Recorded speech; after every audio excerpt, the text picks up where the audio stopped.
Welcome to Fact Crypt, where we uncover the most chilling and perplexing mysteries that defy explanation. Today, we delve into the enigmatic case of Eddy Segall, who vanished in 1977 from a neighborhood she was fairly new to at the time. What happened to Eddy over 4 decades ago? Join us as we unravel the details of her disappearance, the investigation that ensued, and the questions that remain unanswered to this day. In the spring of 1977, Eddy Segall, a vibrant and adventurous 24-year-old woman, made a life-changing decision to move to a new neighborhood in Los Angeles, California. Eager to start fresh and build a new life, she settled into an apartment complex that was modest but comfortable.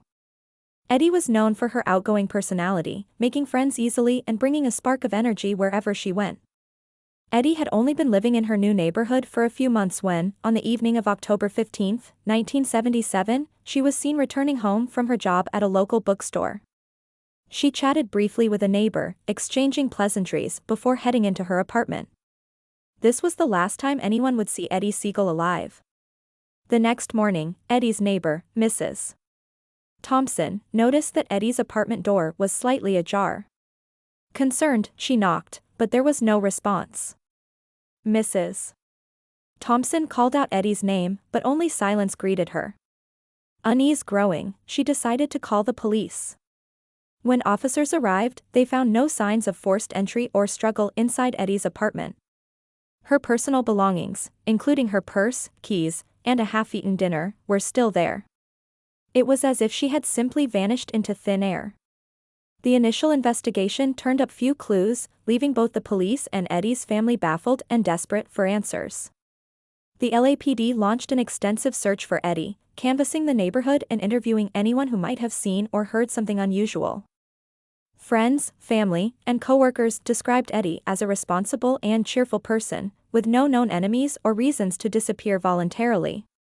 Despite their best efforts, no substantial leads emerged. The case took a strange turn when several residents reported seeing a suspicious man loitering near Eddy's apartment building in the days leading up to her disappearance. Descriptions of the man varied, but he was generally described as being in his late 30s, with unkempt hair and wearing a dark coat. Despite these reports, the man was never identified or located, adding another layer of mystery to Eddy's case.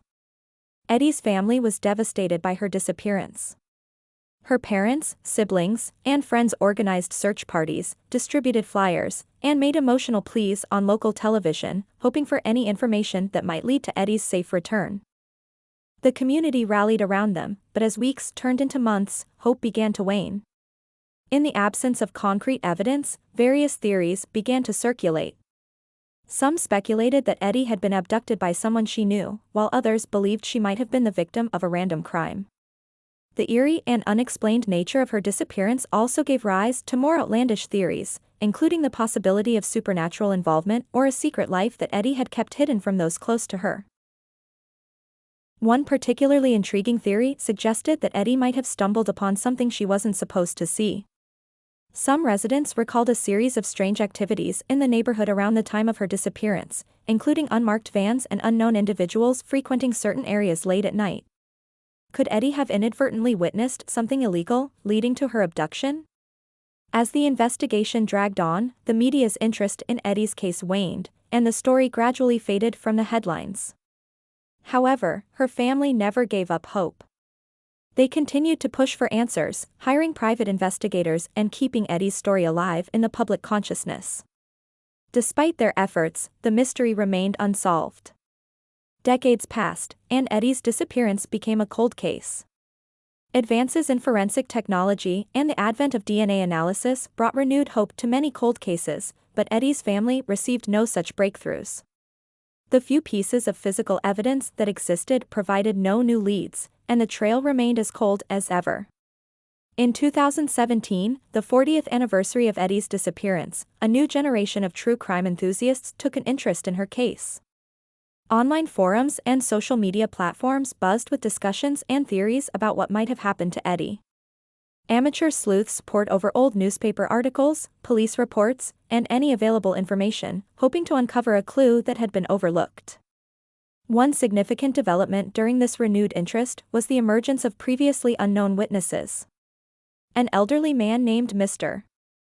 Jenkins, who had lived in the neighborhood at the time of Eddy's disappearance, came forward with a startling recollection. He remembered seeing a young woman who matched Eddy's description being forced into a car by a man matching the description of the suspicious loiterer. Unfortunately, his recollection was vague, and without corroborating evidence, it was difficult to take further action. In addition to Mr. Jenkins' account, other residents came forward with their own memories and theories. Some recalled hearing strange noises at night, while others spoke of rumored drug activity in the area. While these accounts were intriguing, they lacked the concrete evidence needed to solve the case. Eddy's family continued to advocate for her, organizing vigils and raising awareness about her disappearance. They worked with various cold case organizations, hoping to bring fresh eyes and new technology to the investigation. Despite the passage of time, their determination never wavered. The case took another twist when, in 2020, a true crime podcast dedicated an entire season to Eddy's disappearance. The podcast delved deep into the case, interviewing witnesses, experts, and members of Eddy's family. It reignited public interest and led to new tips being submitted to the police. One particularly promising lead came from a listener who claimed to have seen a man resembling the suspicious loiterer in another state, living under a different name. The police followed up on this lead, and while it initially seemed promising, it ultimately led to a dead end.